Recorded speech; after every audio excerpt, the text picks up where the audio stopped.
Seminar বা interview সেশনের সভাপতি সুযোগ্য অধ্যক্ষ professor ABM Shahidullah Khan,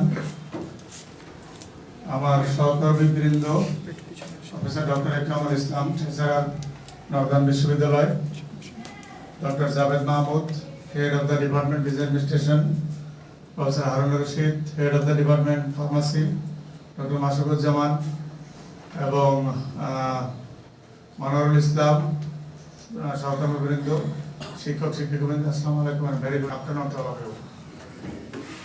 in fact আমি অনেক কথাই শুনতেছিলাম, নর্দার্ন বিশ্ববিদ্যালয় সম্পর্কে অনেক কথা আপনারা শুনেছেন এবং অলরেডি আপনারা বেশ কয়েকজন আমাদের ক্যাম্পাস ভিজিট করেছেন, আমাদেরকে দেখে এসেছেন।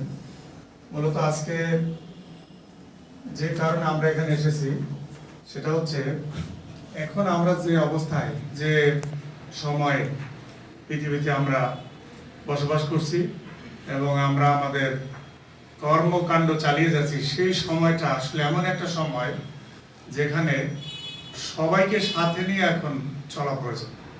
দেখুন, একা একা কোনো কিছু করতে পারবেন না। কারণ আপনি ফর এক্সাম্পল আপনি একটা ব্যাংকের অ্যাকাউন্ট এখন চেক করবেন, আপনার কত টাকা আছে চেক করতে হলে কি করতে হবে? মোবাইলের সাহায্যটা নিতে হবে না, ওই মোবাইলের যে আপনার যে হাইলাইটটা সেটা কাউকে না কাউকে ওখানে দিতে হবে। অর্থাৎ এই হাইলাইটটা পাওয়ার জন্য কমপক্ষে 200 লোক, আরো বেশি লোক এর সাথে জড়িত আছে। তার অর্থ হলো, প্রাচীনকালে কিন্তু ছিল, আমরা দেখেছি, বলতো যে কে টেলিভিশন আবিষ্কার করছে, জন বেয়ার, কে রেডিও আবিষ্কার করছে, মার্কনি। এখন যদি বলি কে ইন্টারনেট আবিষ্কার করছে, সবাই, কেউ না, মানে অনেক লোক, একজন না। Things became plural, comprehensive, singular থেকে প্লুরাল হয়ে গেছে। দেখেন, এবং বিষয়গুলো কিন্তু একজনের পক্ষে সম্ভব না। এখনকার ইনোভেশন গুলা, এখনকার ডেভেলপমেন্ট গুলা এত সফিস্টিকেটেড এবং পুরো পৃথিবী কভার করছে এখনকার ডেভেলপমেন্ট গুলা। সে কারণে একজন লোকের মাথা থেকে কিন্তু আসে নাই, গ্রুপ অফ পিপল এখানে জড়িত। সেই কারণে আমাদেরকে গ্রুপ অফ পিপল নিয়ে ডিল করতে হবে। আমরা কি করি, যে কোনো একজন ব্যক্তি বা একটা প্রতিষ্ঠানের কথা চিন্তা করেন, একটা প্রতিষ্ঠানে বা একজন ব্যক্তির দুইটা প্ল্যান থাকে। একটা হলো প্ল্যান টু সার্ভাইভ, বেঁচে থাকার জন্য একটা প্ল্যান আছে না? কি করি আমরা? আমার বেঁচে থাকার জন্য আমার চাকরি করতে হবে, চাকরি করার জন্য আমার কিছু ডিউটি আছে, আমার সেগুলো পালন করতে হবে, সে ডিউটি পালন করার জন্য আমার কিছু প্রিপারেশন নিতে হবে, বই পড়াশোনা করতে হবে, ছাত্র খাতা চেক করতে হবে, ছাত্র প্রতি অ্যাটেনশন দিতে হবে, কলিগদের সাথে ভালো সম্পর্ক থাকতে হবে, কলেজের ডেভেলপমেন্ট আছে। This are to survive. আমি যদি এগুলি না করি, বিশেষ করে প্রাইভেট সেক্টরে, we will not be able to survive. আপনি সার্ভাইভ করে থাকতে পারবেন না, দেখবেন আপনার জায়গায় আরেকজন এসে দখল করবে। তার মানে কি, এই সার্ভাইভ করার জন্য কিন্তু আপনাকে সব সময় আপ টু ডেট থাকতে হবে, অলওয়েজ আপ টু ডেট।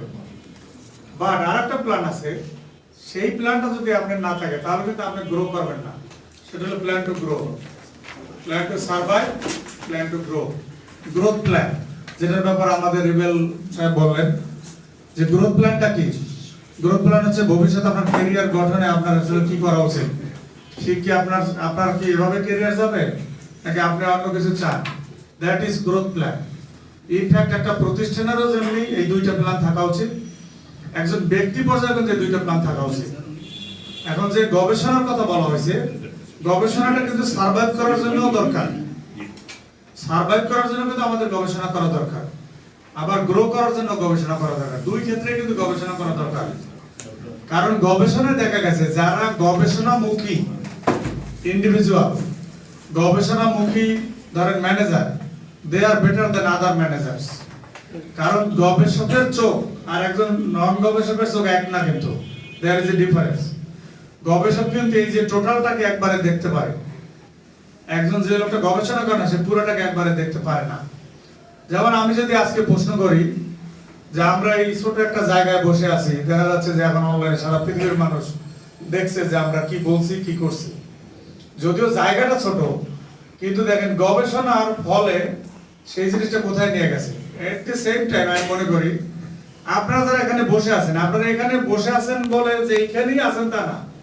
আপনার মতো কলেজগুলি আপনার আশেপাশে কে কোথায় কি করছে, ছাত্ররা কে কোথায় চান্স পাচ্ছে, কোন ধরনের জব পাচ্ছে, কোথায় পড়াশোনা করতে যাচ্ছে, আপনাদের অন্যান্য কম্পিটিটররা কি করছে, অথবা ঢাকার বাইরে, বাংলাদেশের বাইরে কলেজগুলি কি করছে, এরকম কিন্তু একটা ধারণা আপনার আমার থাকা প্রয়োজন।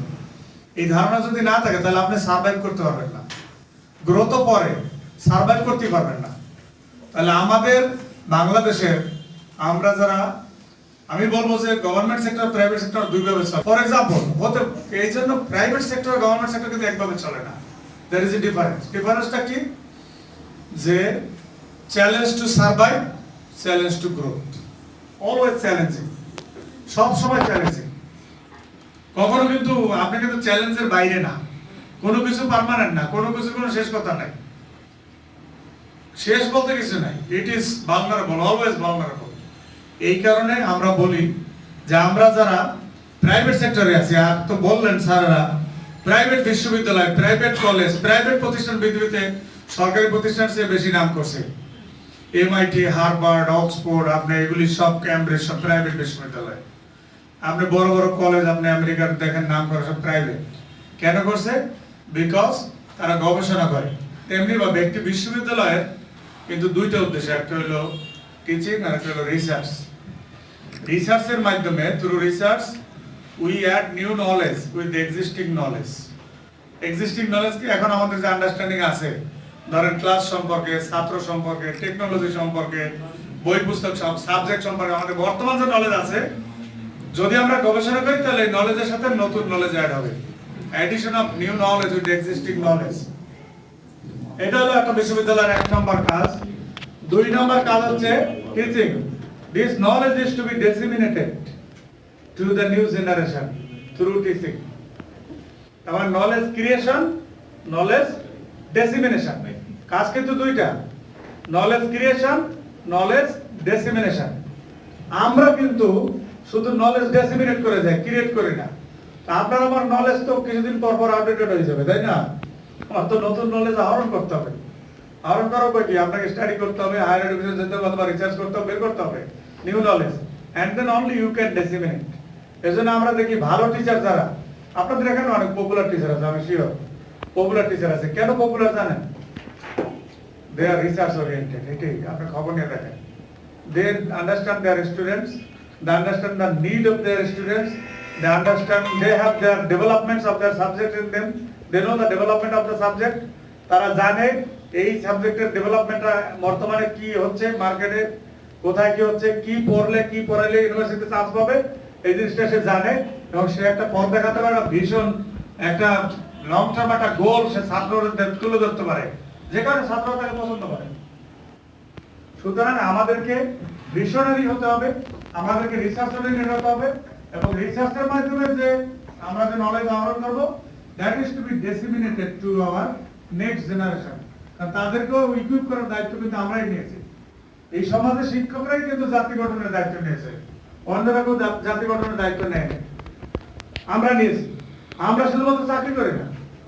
এইটা কোন টিচার, আমি যদি আজকে মনে করি I am doing a job, তাহলে আমি একটা ভুল করতেছি। আমি কিন্তু চাকরি করি না, আমি শিক্ষকতা করি। আর শিক্ষকতা যখন আমি বলবো, তখন I am basically developing this nation, developing the people, I am building the nation, I am contributing to build this nation. আর নেশন বিল্ডিং এর তো সবচেয়ে বড় হাতিয়ার হলো মানুষ, মানুষ গড়ার কারিগর আমরা। সেই জন্য আমরাও, যেটা আমাদের একজন এখানে স্পিকার বলছিলেন, যে আমরা জানতে চাই আসলে যে আমাদের যে ছাত্ররা আসছে আপনাদের কলেজ থেকে আমাদের ওখানে যাচ্ছে, আমরা জানতে চাই যে আসলে ওরা কিভাবে আসতেছে, আমরাও জানতে চাই। তাহলে আমাদের জন্য সুবিধা হবে, কারিকুলাম ডেভেলপ করতে সুবিধা হবে, আমাদের জন্য ওর ইন্ট্রোডাক্টরি কোর্স ইন্ট্রোডিউস করার দরকার আছে কিনা, কি দরকার, এটা আমাদের জানতে হবে। সিমিলারলি আপনাদেরও কিন্তু আমাদের জানতে হবে যে আমরা এখান থেকে যে ছাত্রদের প্রিপেয়ার করে দিচ্ছি এবং এরপর যে স্টেজে যাচ্ছে সেই স্টেজে তারা ফিট কিনা। এই কারণে কিন্তু একটা বিশ্ববিদ্যালয়ের সাথে কলেজ লেভেলে ব্যাকওয়ার্ড ইন্টিগ্রেশন আমরা বলি, কলেজ লেভেলে কিন্তু একটা কানেকশন থাকতে হবে। এটা কিন্তু পৃথিবীর উন্নত দেশগুলিতে আছে, আমাদের দেশে নাই। আমরা আসলে মানুষ সমালোচনা করে, কলেজে যায় সমালোচনা করে, তার মানে আমরা জানি না তাহাই আমরা যে কি জানি না তাহাই আমরা জানি না। That is our problem, we don't know what is unknown to us. This are the problems. তাহলে এই প্রবলেমগুলো আমাদেরকে সমাধান করতে হবে, কনসাস হইতে হবে। আর একটা যেটা আমাদের আরেকজন স্পিকার বলছেন, এখন দেখেন আগে ছিল faculty driven, teacher driven teaching learning method. শিক্ষক এই তুমি বসো, লেখো, মুখস্থ করো, বলো, প্রেজেন্ট করো, বলতাম না। এখন আছে স্টুডেন্ট ড্রিভেন, উল্টেই গেছে অন্য সাইড থেকে। আগে আপনার ছিল কর্তৃত্ব, আপনার কর্তৃত্ব কিন্তু এখন নাই। এখন ছাত্র ও মোবাইল অন করে কি শুয়ে আছে না কি করতেছে আপনি দেখতে পাচ্ছেন না, আর কয়জন দেখবেন? ও কিভাবে আছে আপনি কয়জনকে দেখবেন? তার মানে স্টুডেন্ট ড্রিভেন হয়ে গেছে। It has been shifted from faculty driven to student driven. এই যে একটা ফেনোমেনাল চেঞ্জ হয়েছে, তাহলে এই অবস্থার মধ্যে আমরা যে টিচিং দিচ্ছি, আমরা টিচার, তাহলে how to make our teaching effective is a big question. আমরা আগে যেভাবে ইফেক্টিভ টিচিং দিতাম, ইফেক্টিভ মানে কি? আমি যা কমিউনিকেট করতেছি, আমি যা বোঝাতে যাচ্ছি, আমার ক্লায়েন্ট, আমার ছাত্র বুঝতে পারছে। 100% না পারবে, 80% পারছে, ওকে আই এম ইফেক্টিভ। এখন কত পার্সেন্ট পারছে? Have you thought about it? হ্যাঁ, এখন পারা যাবে যদি আপনার প্রথম কথা হচ্ছে আপনাকে টেকনোলজিতে ভালো হইতে হবে। Must, you must know how to use the technology, Google classroom, Zoom, আপনি ধরেন হোয়াটসঅ্যাপ, এগুলি আপনাকে খুবই কনভার্সেন্ট হইতে হবে। এবং আপনি যদি আমরা যদি মনে করি যে এগুলি আমার জমানা পার হয়ে গেছে, এগুলি দরকার হবে না, তাহলে ভুল করতেছেন। এটা কিন্তু ভবিষ্যতে গুগল টুগলের চেয়ে আরো অ্যাডভান্স জিনিস আগামী 5 বছর মধ্যে আবার চলে আসবে, তখন কিন্তু আপনি আর একটা অবসলিট হবে। সুতরাং আমাদের এই টেকনোলজিগুলো যেটাই আমাদের সামনে আসতেছে সাথে সাথে অ্যাডাপ্ট করতে হবে। ইয়াংরা কিন্তু অনেক ভালো, এটা ইয়াং ফ্যাকাল্টি আছে, এগুলি অ্যাডাপ্ট করে ফেলে। কিন্তু যারা একটু সিনিয়র তাদের অসুবিধা হয়। তাদের অসুবিধা কি? তারা একটু ডাবল এফর্ট দেবে, হয়ে যাবে, কোনো ব্যাপার না, পজিটিভলি নিলেই হলো। এটা একটা জিনিস আমাদের দরকার, টেকনোলজিতে কনভার্সেন্ট হওয়া। সেকেন্ড হলো যে পয়েন্টটাকে আমি শুরু করছিলাম, যে আসলে আমাদের রিসার্চ করা দরকার। এই যে ফেনোমেনাল চেঞ্জ হইলো, এই অবস্থায় how can I be effective to my students in teaching? আমার স্টুডেন্টের কাছে আমি কিভাবে ইফেক্টিভ হতে পারি? এটা মেজাজ দেখাই হবে না, আপনি গরম দেখাই হবে না। আজকে দেখেন, আপনি যদি আমাদের বাংলাদেশের টিচিং এর বিবর্তন দেখেন, প্রথম ছিল কি? গুরু শিষ্য, গুরুর সাথে গিয়ে শিষ্য যোগ দিত, কিছুই বলে না, শিষ্যের পিছনে বাজার করে, শিষ্যের সাথে ঘুরে, সবকিছু করে, বছর পর বছর ঘুরে, শিষ্য যেখানে যায় সেখানে যায়, শিষ্য যা বলে তাই করে। হয়তো একটা পর্যায়ে যখন দেখতে হচ্ছে শিষ্য এখন পারফেক্ট, সেদিন বলতো যাও গোসল করে আসো, গোসল করে আসবো, মাথার উপর একটা পাতা দিয়ে বলতো নাও ইউ আর স্নাতক, গ্রাজুয়েট, স্নাতক, গ্রাজুয়েট হয়ে গেছে। হ্যাঁ, স্নাতক থেকে স্নাতক। এই যে ধরেন স্নাতক হইল, এটা একটা পর্যায়ে বাংলাদেশে ছিল। তারপর আরেকটা পর্যায়ে শিক্ষক বেদ দিয়ে পিটাইতো, আমরা দেখেন, আমরা নিজেরাও তো পিটান পেয়েছি, খাই নাই? আমরা তো পিটান খেয়ে আমি খেয়েছি। এবং যে টিচার সবচেয়ে বেশি পিটিত তার পড়া সবচেয়ে ভালো ছিল। এটা কিন্তু একটা সময় ছিল, আমি বলি না যেটা ভুল, but at that time it was alright, perfect. এখন যদি আপনি পিটান দেন, আপনি আউট হয়ে যাবেন, ছাত্র কিছু হবে না, সেই জমানা নাই। তারপর আসলো কি? যে ডাইরেক্ট টিচিং, অফলাইন, এখন এটা হয়ে গেছে অনলাইন। দেখেন আমরা কোথা থেকে কোথায় আসছি। এই যে ফেনোমেনাল চেঞ্জ হচ্ছে, তাহলে আমাদের মধ্যে তো চেঞ্জ আনতে হবে। আর আমরা যদি নিজেদেরকে চেঞ্জ করতে না পারি, আমরা যদি টিচিং মোড, এই মেথড, এই মেথোডোলজি, টিচিং ল্যাঙ্গুয়েজের ইফেক্টিভনেস আমরা যদি না বুঝি, তাহলে আমরা অবসলিট। এখন তো আমি মনে করি যে আমরা যারা টিচিং আছি, সেটা কলেজ লেভেল হোক, স্কুল লেভেল হোক, আর বিশ্ববিদ্যালয় লেভেল, আমাদের প্রত্যেকের স্থান থেকে গবেষণা করা উচিত, how to make our teaching effective, how to reach hour students in this online teaching learning process, and that is really a challenge. উন্নত দেশগুলো কিন্তু আগে থেকেই তাদের অফলাইনের পাশাপাশি অনলাইন কোন বিশ্ববিদ্যালয় ছিল, তারা কিছু টেকনোলজি অলরেডি অ্যাডাপ্ট করে ফেলছে, আমরা কিন্তু করি নাই। রাদার আমাদের বাঙালি জাতির, এই সাউথ এশিয়ান পিপলের বক্তব্য ছিল যে অনলাইন জিনিস এটা একটা বোগাস জিনিস, অনলাইনে আবার লেখাপড়া হয় নাকি, অনলাইনে আবার কিছু হয়। কিন্তু যা হোক, কোভিড আসার কারণে যে কোনো একটা দুর্যোগের পিছনে একটা অপরচুনিটিও লুকায়িত থাকে। কোভিড আসলে আমাদেরকে শিখিয়েছে, আমাদের বিশ্বাস করতে শিখিয়েছে যে না, অনলাইনেও বেঁচে থাকা যায়, অনলাইনেও টিচিং করা যায়, অনলাইনেও সবকিছু করা যায়, জীবন নির্বাহ করা যায়। কোভিড কিন্তু আমাদেরকে শিখিয়েছে। আজকে কোভিড না আসলে আপনারা যারা মোবাইলে শিক্ষাদান করতেছেন বা জুমে, আজকে কিন্তু আপনারা পারতেন না। আপনাদেরকে যদি সরকার ঘোষণা দিয়ে বাধ্যতামূলক করলেও পারতেন না।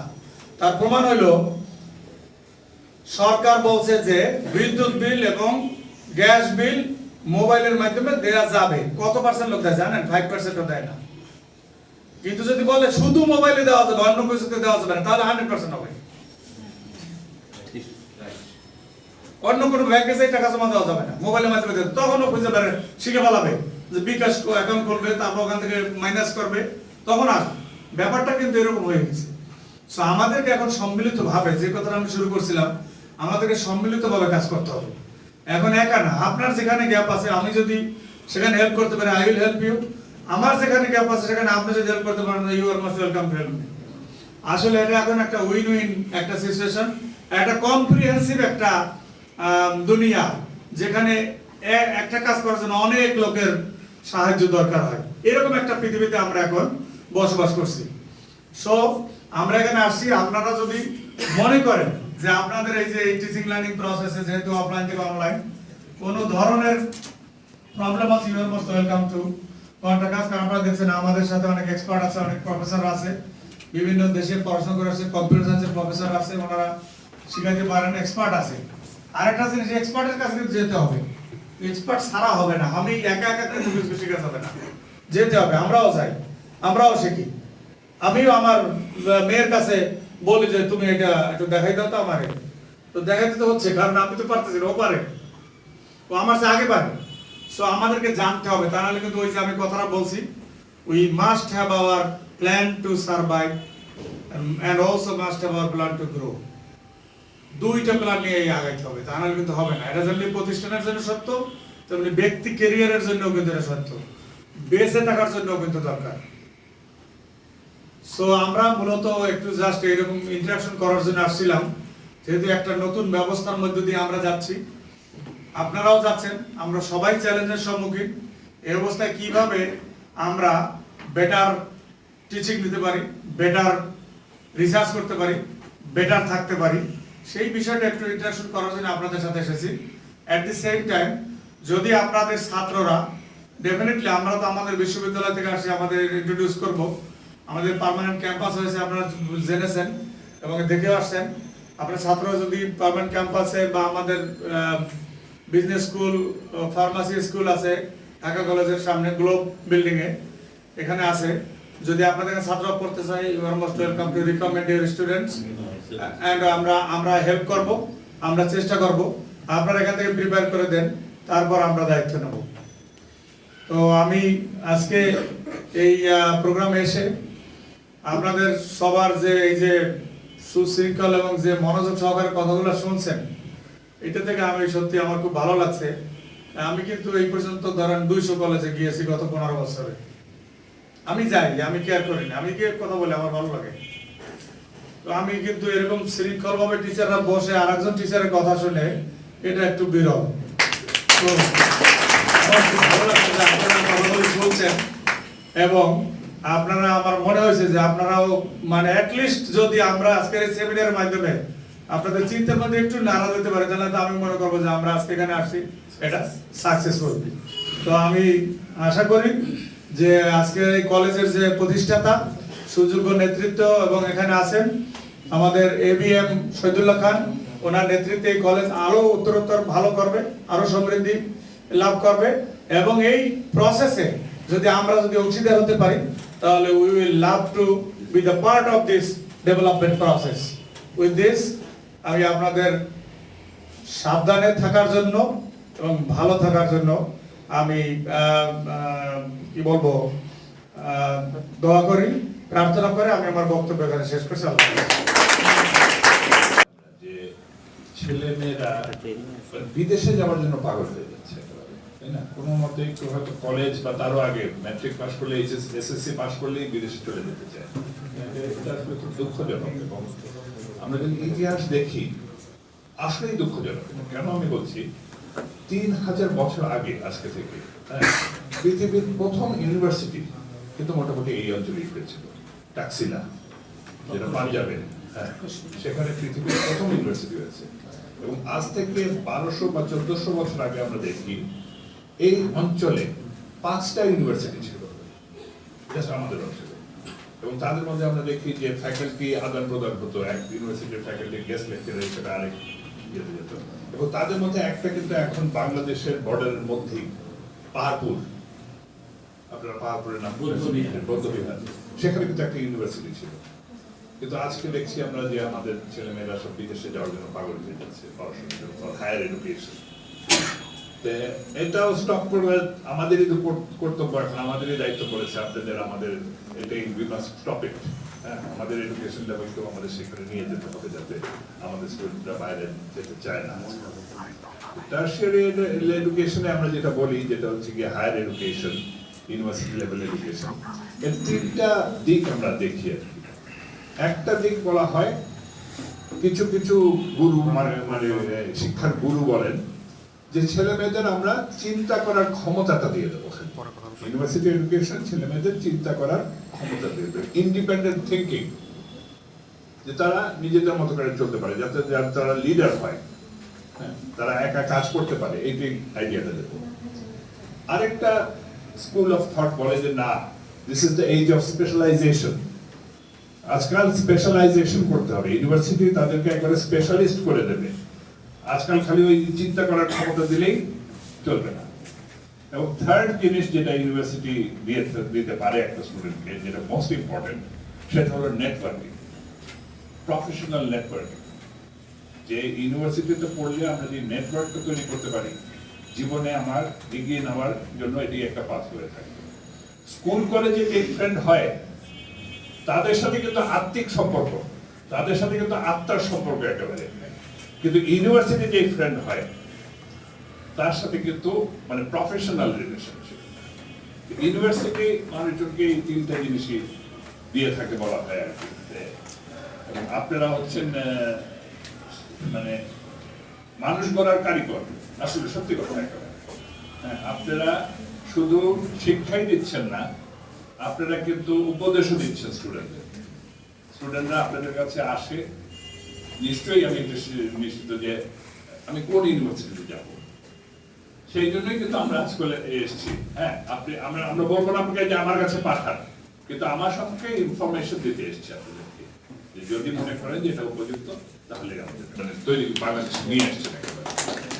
কিন্তু বিজনেস তাই বলে মনে করেন না যে বিজনেসই আমাদের ইউনিভার্সিটির মেইন। আমাদের কিন্তু 5টা ফ্যাকাল্টি আছে এবং সেখানে আমাদের 11টা প্রোগ্রাম আছে।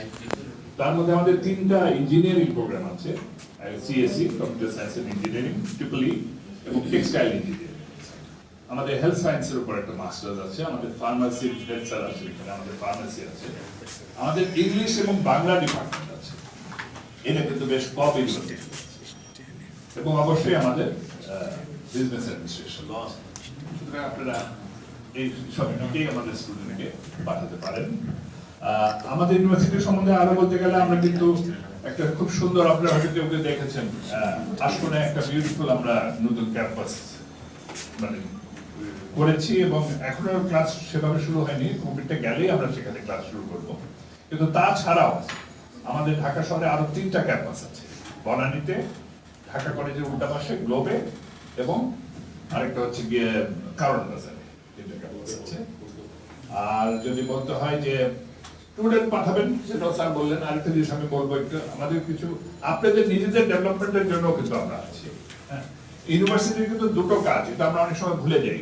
ইউনিভার্সিটির একটা কাজ হচ্ছে স্টুডেন্টদেরকে এডুকেশন দেওয়া, আরেকটা কাজ কিন্তু এডুকেশন ক্রিয়েট করা। এটা কিন্তু বাংলাদেশের সব ইউনিভার্সিটি পিছিয়ে আছে। রিসার্চ করা, রিসার্চ কিন্তু ইউনিভার্সিটি করে না। এখানে কিন্তু আমরা অল্প স্বল্প রিসার্চ করি, আমাদের 4টা জার্নাল বের হয় প্রতি বছর।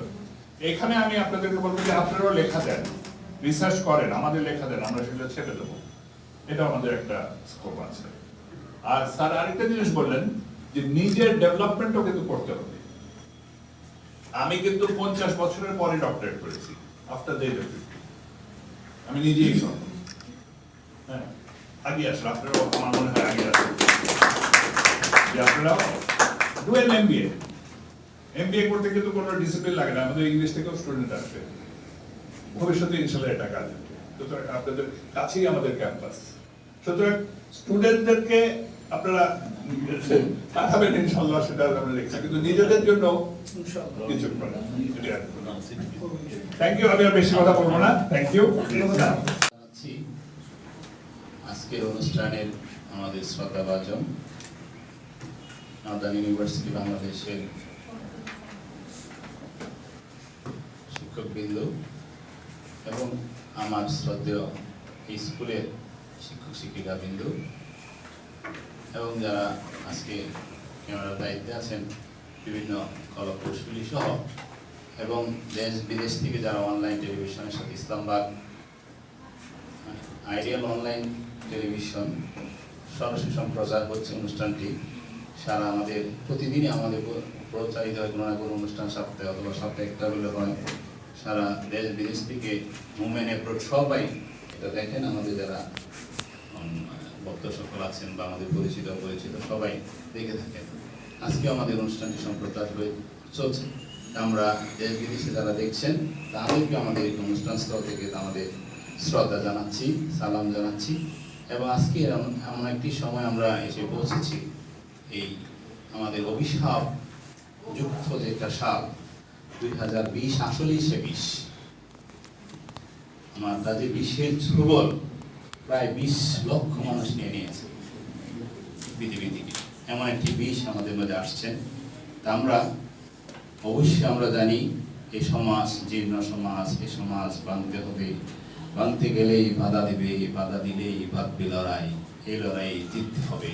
আর এই লড়াইয়ের নেতৃত্ব দেবে শিক্ষক সমাজ। কারণ এই পৃথিবীতে যারা বিপ্লব ঘটিয়েছেন তারা সবাই বেশিরভাগই শিক্ষক হিসাবে আবির্ভূত হয়েছে। আমাদের কালের মহামানব, মহান দরদি, মহান একজন নবী, শেষ নবী হযরত মুহাম্মদ সাল্লাল্লাহু আলাইহি সাল্লাম, উনি একজন শিক্ষক ছিলেন, ছাত্র ছিলেন না কোনো পৃথিবীর মানুষ। তা আমরা চাই আমাদের পৃথিবীর যে সর্বশ্রেষ্ঠ শিক্ষা, সর্বশ্রেষ্ঠ কিতাব যে আমাদের মধ্যে আসছেন, সেটা আমরা অনুসরণ করছি, আমাদের সর্বশ্রেষ্ঠ মানুষকে অনুসরণ করি। তুমি একজন শিক্ষক, আমরা একজন শিক্ষক, আমরা চাই ওনার মতো হতে। চেষ্টা যতটুকু পারি মৃত্যুর আগ পর্যন্ত চেষ্টা করবো, we have to go the last go, আমরা ওই জায়গায় যাওয়ার চেষ্টা করব। আমরা যেহেতু আজকে আমরা শিক্ষার বিভিন্ন ধরনের সংজ্ঞা আছে, এক একজন মানুষ এক এক রকমের সংজ্ঞায়িত করেছেন। এক একজন বিজনেস ফ্যাকাল্টির মানুষ বিজনেসের মতো করেছেন, কমার্স ফ্যাকাল্টি মানে যারা আর্টস ফ্যাকাল্টির মানুষ আর্টসের মতো করেছেন, সায়েন্স ফ্যাকাল্টির মানুষ সায়েন্সের সংজ্ঞা সায়েন্সের মতো দিয়েছেন। আমরা অনেক সংজ্ঞায় মুখস্থ করে ফেলেছি। হ্যাঁ, অনেকে শিক্ষাকে বলেছেন শিক্ষা তো আমরা যে শিক্ষিত এটা তো সংকীর্ণ জ্ঞানের শিক্ষা, বই পুস্তক সিলেবাস পড়ে শিক্ষা। আর যারা আসল ছাড়া একটা বড় শিক্ষাবাদী মৌলানা ভাসানী বলছেন, ওই শিক্ষাটাই যে শিক্ষাকে সামগ্রিক শিক্ষা, যে স্বশিক্ষিত মানুষ নিজে নিজে শিক্ষা অর্জন করে, নিজে নিজে জ্ঞান অর্জন করে যে সমাজে প্রতিষ্ঠিত হয়েছেন, সে আসল শিক্ষিত, তার কোনো সিলেবাস নেই। আমাদের কবি নজরুল, আমাদের রবীন্দ্রনাথ কোনো সিলেবাস করে এত বড় কবি হয়েছেন। এই বইটা পড়লে মহান কবি হয়ে যাবে, এই গল্পটা পড়লে মহান হয়ে যাবে, ওনারা সামনে যা পেয়েছেন তাই করেছেন। আসলে এই জন্য আজকে মহান। আমরা যদি সিলেবাস দ্বারা দেখি, তারা কিন্তু মহান হতে পারবেন না। সর্বোচ্চ বইটা শেষ করতে পারবে। মহান হতে হলে মহান সিলেবাস লাগবে। পৃথিবী যা কিছু আছে, 7 আসমান 7 জমিন, লাকি 7, হ্যাঁ, এবং লাকি 7-এর মধ্যে যুক্ত করেছেন আমাদের প্রিয় রাসূল সাল্লাল্লাহু আলাইহি সাল্লাম। পুরো কোরআন শরীফকে 7 আয়াতের মধ্যে, সূরা ফাতিহার মধ্যে জড়িয়ে দিয়েছেন। এই জন্য কি লাকি 7 বলা হয়, 7 আসমান 7 7, হ্যাঁ 7। এই জমিনের মধ্যে যা আছে, এই আকাশের মধ্যে যা আছে, এগুলো কোথায় পাওয়া যাবে? কোরআনে আছে। গবেষণা করলে বলছে, আল্লাহ বলছে, হ্যাঁ তুমি আমাকে নিয়ে গবেষণা করো না, মরে যাবে। তুমি গবেষণা করো আমার সৃষ্টি জগৎ নিয়ে, আলম জগৎ নিয়ে, তাহলে তুমি সৃষ্টির মর্যাদা, সৃষ্টির আনন্দ উপভোগ করতে পারবে। আমরা যখন ছোটকালে ছিলাম, তখন আমি ক্লাস 4-এ, তখন ক্লাস 86-তে ঢাকা আসি, তখন খুব কাঁদতাম মায়ের জন্য। বিশেষ করে মাসে একটা সিনেমা হইতো, সিনেমা দেখে, মায়ের সিনেমা দেখলেই কাঁদতাম। আর কাপড় চোপড় বাস করতাম, কালকে চলে যাবো, আম্মুর কাছে চলে যাবো, বাবির কাছে আর থাকবো না। তো এইরকম এখন কিন্তু আমি চিন্তা করি, এমন একটা কিছু হইতো, প্রতিদিন আম্মারে দেখতে পারতাম, প্রতিদিন আম্মুর সাথে কথা বলতে পারতাম। কিন্তু এই যুগের ছেলেরা কিন্তু দেখতে পারে, এটা কিসের মাধ্যমে হয়েছে? যে বৈজ্ঞানিক বিপ্লব ঘটিয়ে ফেলেছে। হ্যাঁ, শ্রীনির মাও সেতুং একজন শিক্ষক ছিলেন। উনি ছোটকাল থেকেই 7-8 জন করে আস্তে আস্তে আস্তে আস্তে মানে হ্যাঁ শিশু মাও সেতুং আপনারা পড়বেন, লেখা আছে কিভাবে উনি এই বড় চীনকে বিপ্লব ঘটিয়ে ফেলেছেন। হ্যাঁ, তারপরে ইরানের বিপ্লব সম্পর্কে পড়বেন, আয়াতুল্লাহ খমেনি সম্পর্কে পড়বেন, বিদেশে থেকে বিপ্লব ঘটিয়ে ফেলেছেন কিভাবে। তাহলে আমাদের এই যে ঘটনাগুলি ঘটিয়েছেন কিভাবে, মানুষের শুধু চিন্তা করতে হবে হাউ টু লার্ন করলে এক সময় আপনারা আর্ন পেয়ে যাবেন, এটা তো স্বাভাবিক একটা ঘটনা। লার্নের পিছনে না করে লার্নের পিছনে করলে আর্ন এমনি এমনি এসে যাবে। ঠিক আছে, তা আমরা যে আজকে এদিকে এসেছি, স্যার একটা খুব সুন্দর একটা স্নাতকের একটা উদাহরণ দিয়েছে। আমরা এটা আগে শুনেছি, তারপর আজকে খুব চমৎকার মানুষ বলছেন সম্মান কখন হয়, যে পবিত্র মানুষ, ঠিক না? পবিত্র মানুষ ছাড়া কাউকে কেউ সম্মান দেয়? গোসল করা মানে কি? আপনি যখন অপবিত্র থাকবেন, গোসল করলে সম্মানের ইংলিশ কি? অনার্স। হ্যাঁ, স্নাতকের ইংরেজি কি? অনার্স। অনার্স মানে কি? সম্মান। সম্মান বলি, স্নাতক বলি। যে সম্মান কখন হয়? যখন মানুষ পুত পবিত্র থাকে। তার মানে কি উনি শিক্ষা অর্জন করেছেন, লাভ করতে গোসল করেছেন, পবিত্র বানিয়েছেন, মানে সেও সম্মানী। সে তো সম্মানী মানুষ, তাকে তো সম্মান দিতেই হবে। আমরা কিন্তু সম্মানের মর্যাদা রাখতে হবে। কিভাবে রাখবো? অবশ্যই আমরা সম্মানীদেরকে সম্মান যখন করবো, তো আমাদের মধ্যে সম্মান জিনিসটা চলে আসবে। আজকে আমরা যেহেতু শিক্ষক, আমরা তো আসলে কথা বলতে অনেক কথা জানি। স্যার বলছেন 45 মিনিট স্যার কথাই বলতে পারি না। আমাদের একটা যে কোনো ট্রফি স্কুলেতে 45 মিনিট সময় লাগে নিম্নে, আজকে 45 মিনিট সময় নাই। তা আমরা অল্পতে আমার খুব মানে আনন্দ লাগতেছে, এত সুন্দর সুন্দর স্যারের এখানে আসছেন, যাদেরকে দেখার সৌভাগ্য আমাদের। আমি একটু করে আপনাদেরকে বলছি যে আমাদের প্রথম মনোয়ার ইসলাম আসছেন, এডিশনাল ডিরেক্টর আসছেন, আমাদের খুব সুন্দর চমৎকার কিছু মানে নতুনত্বের কথা বলেছেন। তারপরে আমাদের হারুন রশিদ স্যার আমাদের আসছেন। হারুন রশিদ স্যার আমার শ্বশুরবাড়ির মানুষ মনে হয়, নোয়াখালীর মানুষ মতো স্যার না? আমি অরিজিনাল নোয়াখালী, সামনে কিন্তু বসা আছে অরিজিনাল মানুষ। ঠিক আছে, এখন আসলে খুব ভালো লাগতেছে। ফার্মেসি ডিপার্টমেন্ট আমার স্বপ্ন ছিল আমি ফার্মাসিস্ট হব। ঢাকা ইউনিভার্সিটি সায়েন্স পড়েছি ছোটকাল থেকে, হয় ডাক্তার ইঞ্জিনিয়ার হব, নাহলে আর্মি অফিসার হব, নাহলে ফার্মাসিস্টে ভর্তি হব। বিশাল ব্যাপার স্যাপার। ঢাকা ইউনিভার্সিটি 50টা সিট, 40টা সিট, এর মধ্যে লক্ষ লক্ষ স্টুডেন্ট, 40টা সিট পাওয়া মানে কি কত বড় কপাল, কত বড় ভাগ্য। হ্যাঁ, বিশাল বড় ভাগ্যের ব্যাপার। তো এই ডিপার্টমেন্টের ছাত্র উনি, এত বড় স্বর্ণের টুকরা আমার সামনে বসে আছেন। উনি কিন্তু আবার ফিনল্যান্ডে চলে গিয়েছিলেন এবং ওই দেশের নাগরিক সে। উনি কিন্তু মায়ের টানে, নারীর টানে আবার দেশ ছাড়তে পারতেছেন না, নাগরিকত্ব আছে। এরকম আমি অনেক মানুষ দেখছি। ডক্টর জাফর ইকবাল স্যার 7 লক্ষ টাকা বেতন, অক্সফোর্ড থেকে ফার্স্ট ক্লাস ফার্স্ট, সে 7 লক্ষ টাকা বেতন ছেড়ে 6,000 টাকা বেতনে চাকরি নিলে শাহজালাল ইউনিভার্সিটি। ঢাকা ইউনিভার্সিটি নিতে পারতেন না, আমি শাহজালালে যাবো। আমার বয়হুড বাল্যকাল কেটেছে শাহজালাল ইউনিভার্সিটি, আমি শাহজালাল ইউনিভার্সিটি মানে লাইট করবো। আজকে দেখেন শাহজালাল ইউনিভার্সিটি কত সুন্দর ইউনিভার্সিটি পরিণত হয়েছে, একমাত্র ডক্টর শাহজালাল, আমার ডক্টর জাফর ইকবাল স্যার। এবং তার লেখনী শক্তি কত দূর কল্পনা করা যায় না। এটা নাটবল্ট একটা বই আছে, আমি পড়ছি, কি সুন্দর বিজ্ঞান বৈজ্ঞানিক ব্যাখ্যা, ফিজিক্সের কি সুন্দর থিওরি উনি লিখেছেন। মানে আমি ওই দিনই প্র্যাকটিস করলাম যে হলে শরীরটা লাগিয়ে এক পায়ে দাঁড়ানো যায় কিনা, লাগানো যায় না। আপনি এক পায়ে দাঁড়াতে পারবেন না। কোথায় দাঁড়াতে পারবেন না? ওয়ালে ধাক্কা দিয়ে আপনি এক পা লাগালে দেখবেন আরেক পা ওঠাতে পারবেন না। সাথে সাথেই আমি গিয়ে বইটা পড়ে প্র্যাকটিক্যাল করলাম, দেখলাম ঠিক আছে। তাহলে এই চমৎকার এই ডিপার্টমেন্টের একজন ঢাকা ইউনিভার্সিটির একজন ছাত্র, ওই ডিপার্টমেন্টের, তা আমার আসলে খুব ভালো, আমি আনন্দিত। আজকে আমার মনে হচ্ছে এই দিনটা আমার ইসলামিক আইডিয়ালের জন্য গর্ব। শ্বশুরবাড়ির মানুষ যেটা আলাদা একটা সম্মান আসবেই। তারপরে আমাদের জাভেদ মাহমুদ, জাভেদ মাহমুদ স্যারের কথা শুনলাম। স্যার তো আসলে স্যার অস্ট্রেলিয়ার, হ্যাঁ, MS Dhaka university, MBA Dhaka university. চিন্তা করা যায় না, আমারও স্বপ্ন ছিল একবার আইবিএ এমবিএ করবো, প্রিপারেশনই করেছিলাম। হ্যাঁ, তাই তো দেখলাম মানে স্বপ্ন, মানে সব স্বপ্নের জগৎ এদিকে বসা। এটা আসলে কল্পনা করা যায় না। আপনারা মনে করেন না ছোট একটা স্কুলে কলেজে আসে পড়ছে ওনারা ছোট হয়ে যাবে, তা না। ওনারা আসছেন এই জন্য ওনার কদম মোবারকে আমরা আসলে শ্রদ্ধা জানাচ্ছি।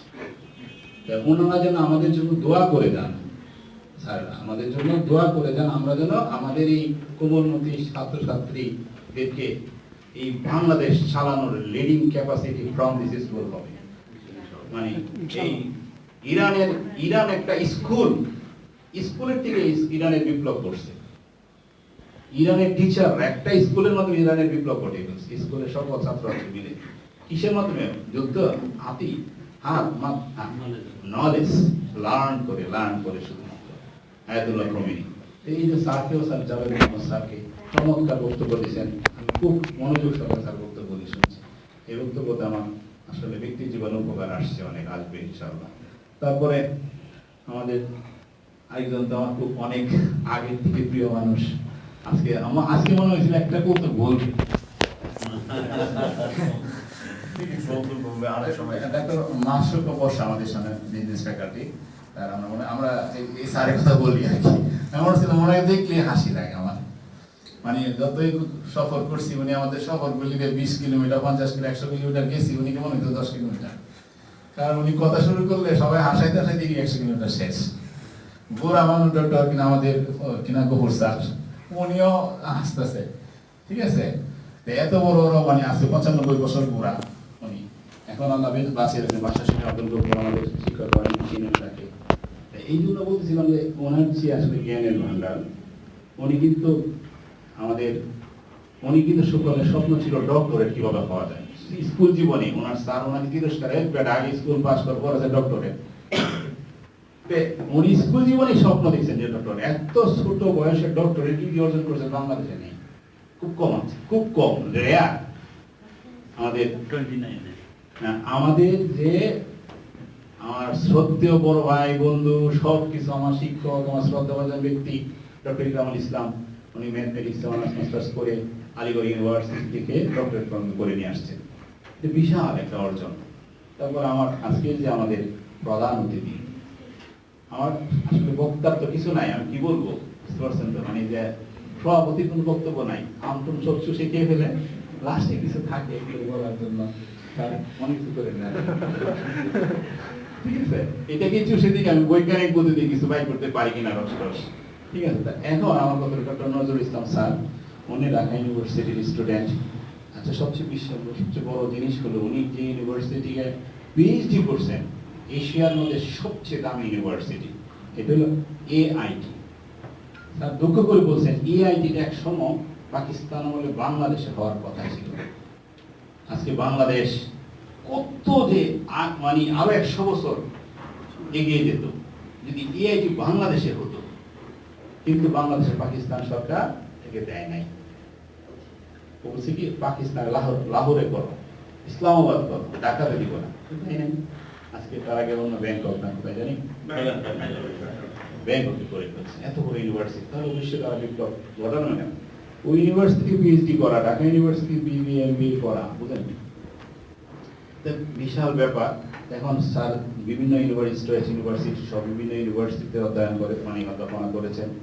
এখন নর্দার্ন ইউনিভার্সিটি অনেক আগে চেয়ে আমার একটা ভালো লাগে নর্দার্ন ইউনিভার্সিটিকে, কারণ এটার মধ্যে গবেষণা হয়।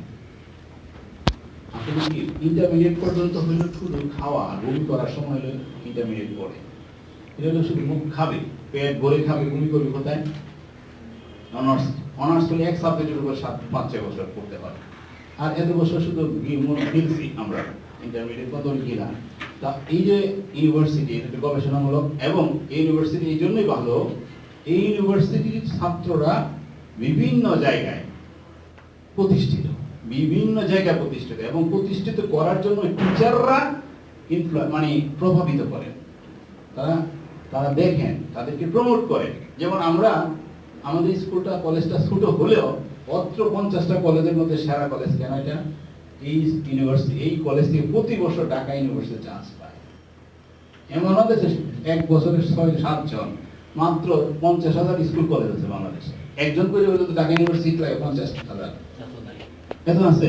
তা আমরা যদি 6 জন হয়, বুঝেন তাহলে আমরা কত লেভেলে আছি? আমাদের 1000-এর মধ্যে আছি, 50,000 স্কুল কলেজের মধ্যে। তাহলে একটা চান্স পেলে তো একটা করে একটা স্কুল একটা নেওয়া হয়, তাহলে তো 50,000 লাগে না, 50,000 সিট লাগবে, কিন্তু 50 সিট তো নাই, মাত্র 6,600 সিট।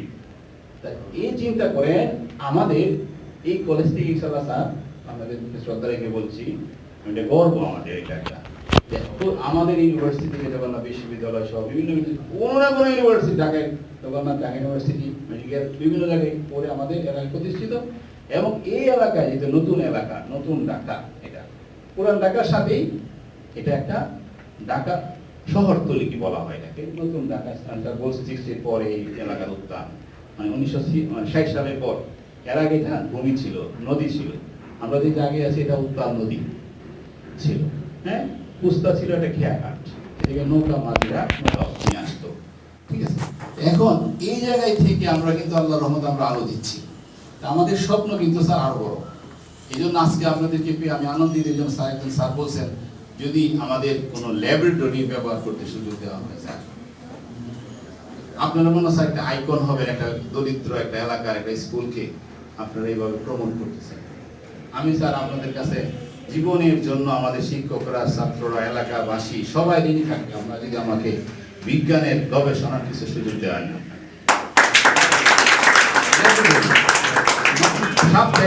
মাসে একবার একটু আপনারা দেখাইলেন স্যার, তারপর আমাদেরকে আপনারা একটু গাইড দিলেন আমাদের ছাত্রগুলি কিভাবে বিজ্ঞান চর্চা করবে। ওই ছাত্রগুলি স্যার আপনাদেরকে দিয়ে দিলাম। একটা ছাত্র ভর্তি হলে ভালো একটা ছাত্র যাওয়া কি পাশাপাশি অন্য ডিপার্টমেন্টের ছাত্রগুলি আপনার কাছে চলে যাওয়া, শুধু চলে যাওয়ার জন্য না, মানবিক দৃষ্টিতে এই যে পার্সন হিসেবে, আমরা কিন্তু দৈহিক এবং আত্মিক শান্তি চাই পৃথিবীতে। যে দৈহিক এবং আত্মিক শান্তি আছে সেই পৃথিবীতে সফল মানুষ। দৈহিক কি, আমি যে একটু পরে একটু নাস্তা করবো, এটা কি আমার দৈহিক শান্তি। আত্মিক শান্তি কিন্তু জৈবিক শান্তি তো হলোই। আত্মিক, এই যে একজনকে উপকার করে একটু মনে শান্তি পাইলাম, মাকে একটা কলা খাওয়ায় মজা পাইলাম, মার সাথে কথা বলেও মজা পাইলাম, হ্যাঁ, আমার ছোট ভাই বোনকে একটু আদর করে মজা পাইলাম, আত্মার একটা শান্তি তারা দেখলাম, কেমন জানি লাগে। ঠিক এই জন্য বলতেছি যে আপনারা অন্তত পক্ষে মানে সারপ্লাস ভ্যালু, যেগুলি সারপ্লাস আছে স্যার, মানে মানুষের মানে যখন খাবারের সারপ্লাস হয়ে যায় গরিব মানুষকে দিয়ে দেয়, ঠিক আছে, এরকম সারপ্লাস যেগুলি আছে, যদি উদ্বৃত্ত আদর যদি থাকবে আপনাদের ছাত্র আদর করার পর আমাদের একটু আদর দেন। উদ্বৃত্ত গবেষণা, আপনারা ছাত্ররা যে গবেষণা করে একটু খালি থাকে এই সময়ে, আমাদের ছাত্রগুলিকে এই সময় একটু দিলেন, আমরা গেলাম নিয়ে একটু গবেষণা করে আসলো, তখন তো এটা কিন্তু স্যার সমাজে দেখবে, সমাজ ব্যক্তিকে সাহায্য করতে পারে, ব্যক্তি সমাজকে সাহায্য করতে পারে, একটা দেশ একটা দেশকে সাহায্য করে, যেভাবে কোভিড-19 আজকে আমাদের সাহায্য করছে বিভিন্ন দেশগুলো। সেই জন্য বলছি আজকে আমি আর সময় বাড়াবো না, আমরা অনেকেই খিদা লাগছে, ঠিক আছে, যদিও আল্লাহর রহমতে আমি আজকে রোজা আছি, ঠিক আছে, তো এখন এই আমার খিদা লাগলেও আমার একটা সময় গিয়ে টাইমিং খাইতে হবে। চিন্তা করছি আমার পেটের ব্যাকটেরিয়াগুলি আজকে মরে যাক, আমি একটা সময় গিয়ে ব্যাকটেরিয়াগুলি আদর যত্ন করবো, কিন্তু ঠিক না, আপনাদের ব্যাকটেরিয়া তো শুরু হয়ে গেছে, খাওয়া অলরেডি পেটের মধ্যে জ্বালা শুরু হয়ে গেছে, ঠিক না। এই জন্য আমরা চাই এখন আমরা শেষ করব। আর আমি সর্বোপরি আমাদের এই এলাকাবাসীর পক্ষ থেকে আপনাদেরকে আমি ধন্যবাদ দিচ্ছি, আমাদের কলেজের সকল অভিভাবকদের পক্ষ থেকে আপনাদেরকে স্যার ভালোবাসা দিচ্ছি, সকল ছাত্রছাত্রীর পক্ষ থেকে আপনাদেরকে কদম বেছে দিচ্ছি, এবং সকল শিক্ষকদের পক্ষ থেকে আপনাদেরকে লাল গোলাপ অভিনন্দন। ব্যক্তিগত আমার পক্ষ থেকে শ্রদ্ধা, ভালোবাসা, আদর, যত্ন মহান রবের, আপনাদের ইউনিভার্সিটি যেন সারা বাংলাদেশ ইউনিভার্সিটি সারা বিশ্বের একটা আইকন ইউনিভার্সিটি হতে পারে, সেই মহান রবের কাছে আমি আমাদের সকল গার্জেন, অভিভাবক, ছাত্রছাত্রী, শিক্ষক, এলাকাবাসী সবার পক্ষ থেকে আমি একটা শ্রদ্ধা জানাচ্ছি।